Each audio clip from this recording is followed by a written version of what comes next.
আসসালামু আলাইকুম সুপ্রিয় শুভাকাঙ্ক্ষী। আশা করি সবাই ভালো আছেন। তো আপনাদের শূন্য পদের যে লিস্ট সেটা দিয়ে দিয়েছে। তো আপনারা যে জাতীয় মেরিট লিস্টটা বাকি আছে। হ্যাঁ, জাতীয় মেরিট লিস্ট বাকি আছে।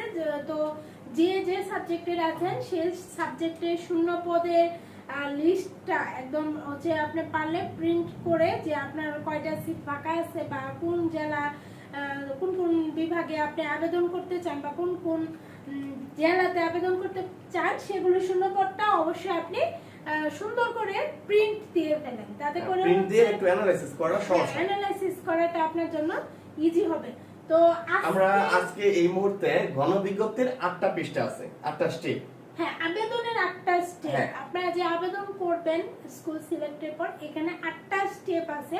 এই 8টা স্টেপের 3টা স্টেপ আজকে বিস্তারিত আলোচনা করব প্রথম পর্বে, তারপর দ্বিতীয় তৃতীয় পর্বে আমরা বিস্তারিত আলোচনা করব যাতে আপনারা আবেদন করতে গিয়ে কোনো হ্যারাসমেন্টের শিকার না হন। তো আপনারা স্ক্রিনে অল্প একটু দেখতে পাচ্ছেন প্রথম স্টেপ স্ক্রিনশট কি আছে প্রথম স্টেপে। হ্যাঁ, প্রথম স্টেপটা হচ্ছে পার্সোনাল ইনফরমেশন। এখানে দিতে হবে নেম, নিজের নাম, প্রার্থীর, হ্যাঁ, ফাদার্স নেম, মাদার্স নেম, বাবার নাম, মার নাম, মার নাম, তারপর হচ্ছে জেন্ডার। আচ্ছা, একটু আমি তোমার কাছ থেকে সময় নেই। এই যে আমার শুভাকাঙ্ক্ষী ভাইরা আপনার নামটা যে দিবেন, এখানে অনেকে আছে ই সনদ সংশোধনের জন্য দিচ্ছেন নিজের নামে। এখন যেটা সংশোধনের জন্য দিচ্ছেন ই সনদটা সংশোধন হয়ে আসলে হয়তো আপনি আবেদন করবেন, যদি এর আগে করেন তাহলে সংশোধনের জন্য যেটা দিচ্ছেন সেই সঠিকটা এই জায়গায় দিবেন। না, কনফিউশন হওয়ার আমার মনে হয় কোনো প্রয়োজন নাই, যেহেতু আপনারা যারা সংশোধনে দিয়েছেন তারা একটু প্রতিষ্ঠানগুলোর খোঁজ খবর নিয়ে সংশোধন হয়ে আসলে আবেদন করবেন, তারপর আবেদন করেন।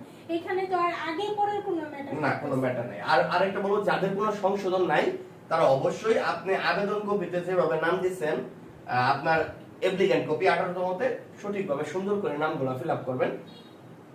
জেন্ডার, তারপর আছে ডেট অফ বার্থ, জন্ম তারিখ। তো এই বিষয়টা হচ্ছে যে অনেক 18তম প্রার্থী আছে যারা জন্ম তারিখ ভুল করছে। ইভেন আমার ক্লোজ ফ্রেন্ড তার ওয়াইফের কলেজে জন্ম তারিখ ঠিক করার জন্য দিছে। আর যাদের জন্ম তারিখ ঠিক আছে একদম সুন্দর করে জন্ম তারিখটা ফিলআপ করবেন। তারপর ন্যাশনালিটি, হ্যাঁ, এটা তো সবার জন্যই, জাতীয়তা বাংলাদেশী। মেরিটাল স্ট্যাটাস, যারা বিবাহিত, বৈবাহিক অবস্থা হলো যারা বিবাহিত অবশ্যই বিবাহিত লিখবেন। বিবাহিত লেখার পর আপনার হাজবেন্ডের বা আপনার মিসেসের নাম লেখার স্পেস আসবে, সেই জায়গাটুকুতে নাম লিখে দিবেন যদি আসে। আর অবিবাহিত হলে তো অবিবাহিত লিখবেন। রিলিজিয়ন, হ্যাঁ, রিলিজিয়ন মানে হলো ধর্ম আপনি যে ধর্মের, সনাতন ধর্ম হলে সনাতন ধর্ম, মুসলিম হলে মুসলিম ধর্ম দিবেন। তারপর আছে আইডেন্টিফিকেশন ডকুমেন্ট। হ্যাঁ, এটা হচ্ছে গুরুত্বপূর্ণ। আইডেন্টিফিকেশন ডকুমেন্টস মানে হচ্ছে আপনার জন্ম নিবন্ধন বা এনআইডি বা জন্ম নিবন্ধন। তো এই ক্ষেত্রে আমরা যেহেতু মেজর সবারই এনআইডিটাই আছে। এনআইডিটা আছে। আর যদি কারো এনআইডি না থাকে তাহলে আপনি চাইলে এই যে বার্থ রেজিস্ট্রেশন বা যার যদি কারো এনআইডি না থাকে, হ্যাঁ, তাহলে তারা কিন্তু চাইলে যেহেতু নিবন্ধনে ইন্টার পাস দিয়া তো স্কুল সেকেন্ডারি টুতে আছে, সবারই এনআইডি থাকারই কথা। তারপরে যদি অনেকেরই নাও থাকতে পারে সে জন্ম নিবন্ধন দিয়ে করতে পারবে। আর এনআইডি দিয়ে করাটাই ভালো। তারপর হচ্ছে পরের স্টেপটা হচ্ছে আইডেন্টিফিকেশন এখানে কি আছে document number. Identification document number মানে প্রথম হলো আইডেন্টিফিকেশন, মানে এই আইডেন্টিফিকেশন মধ্যে আপনি কোনটা দিবেন। যদি এনআইডি দেন তাহলে এনআইডি সিলেক্ট করবেন, পরে এনআইডি নাম্বার দিবেন। যদি এনআইডি না থাকে তাহলে হলো ওই যে বার্থ রেজিস্ট্রেশন, জন্ম নিবন্ধন, সাইডে জন্ম নিবন্ধন নাম্বার দিবেন আপনি যেটা ব্যবহার করেন। হ্যাঁ, এই ছিল হচ্ছে স্টেপ 1 বা প্রথম পৃষ্ঠা। তো এখানে জটিল কোনো কিছুই নাই। জটিল বলতে এই যে আপনাদের আপনারা কনফিউজড হয়ে যাবেন যে যারা সংশোধন করতে দিয়েছেন তারা তো অবশ্যই সংশোধন অপেক্ষা করবেন, 2-3টা দিন অপেক্ষা করে দেখবেন সংশোধন হয়ে আসলে পরে আবেদন করবেন। আমরা এখন পৃষ্ঠা 2 বা স্টেপ 2 তে যাব।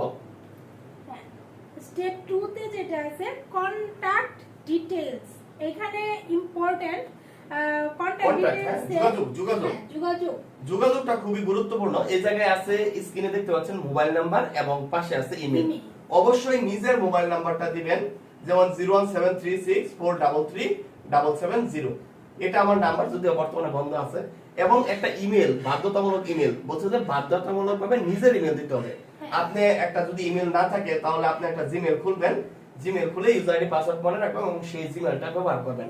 এবং এখানে অনেকে কি করে যে কম্পিউটার দোকানে গেলে জিমেল না থাকলে কম্পিউটার দোকানদার বলে যে আমার জিমেলটা ব্যবহার করে দিই, এটা যাতে না হয়। আপনি এই যুগে এসে আপনার একটা মানে ইমেল অ্যাড্রেস নাই, এটা আপনি চাকরি করতে যাবেন দুদিন পর, এটা আসলে খুবই মানে কি বলবো বলার মতো বর্ণনা করার মতো ভাষা নেই।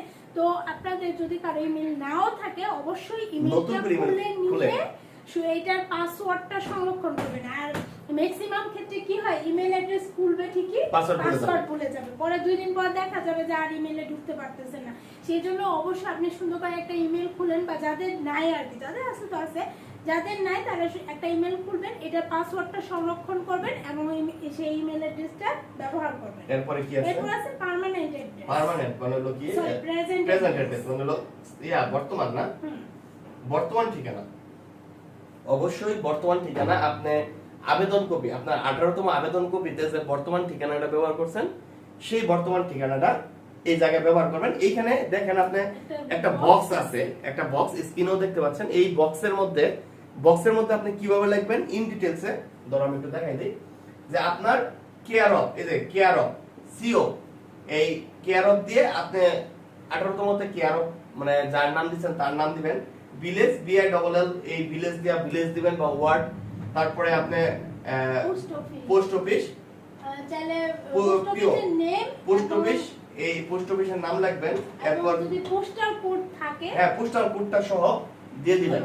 তবে এখানে একটা উল্লেখযোগ্য বিষয় হচ্ছে থানা এবং ডিস্ট্রিক্ট নেম এখানে লেখার দরকার নাই। ও চলে আসবে তো এখানে না এখানে বলে দিয়েছে নো নিড টু রাইট থানা এন্ড ডিস্ট্রিক্ট নেম, মানে এই বক্সের মধ্যে আপনার থানা আর ডিস্ট্রিক্ট, কারণ এই বক্সের নিচে অটোমেটিক্যালি থানা আর ডিস্ট্রিক্ট সিলেক্ট করার অপশন আছে। এজন্য এখানে লিখবে কি care of village post office postal code, যদি আর পোস্টাল কোড, যেহেতু সবারই পোস্টাল কোড জানা আছে, পোস্টাল কোড চারটা আইটেম, পোস্ট অফিস আর পোস্টাল কোড, এই চারটা আইটেম আপনি বক্সের মধ্যে দিবেন, কমা দিয়ে দিবেন যে এই যে কেয়ার অফ, পরে কমা ভিলেজ, কমা পোস্ট অফিস, কমা পোস্টাল কোড।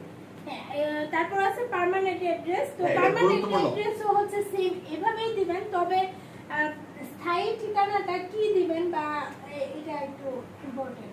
স্থায়ী ঠিকানা এখন 18তম আবেদন কপিতে যে স্থায়ী ঠিকানা ব্যবহার করছে বা একটু হ্যাঁ এইখানে সেই ঠিকানাটাই ব্যবহার করবেন, কারণ এই স্থায়ী ঠিকানায় আপনার পুলিশ ভেরিফিকেশন হবে। এটা আমাদের স্টেপ নাম্বার 3 তে আছে। এই ছিল আমাদের স্টেপ 2। হ্যাঁ এটা পৃষ্ঠা 2 পৃষ্ঠার কার্যক্রম, খুবই এটা ফিল আপ করবেন, ইজি, কোনো জটিল বিষয় না। তারপর হচ্ছে স্টেপ 3 পুলিশ ভেরিফিকেশন এরিয়া। তো এখানে একটা স্বস্তির ব্যাপার হচ্ছে, আপনারা সবাই যে টেনশনে ছিলেন যে চারিত্রিক সনদ লাগবে, হ্যান্ড লাগবে, ট্যান লাগবে, এরকম কিছু না।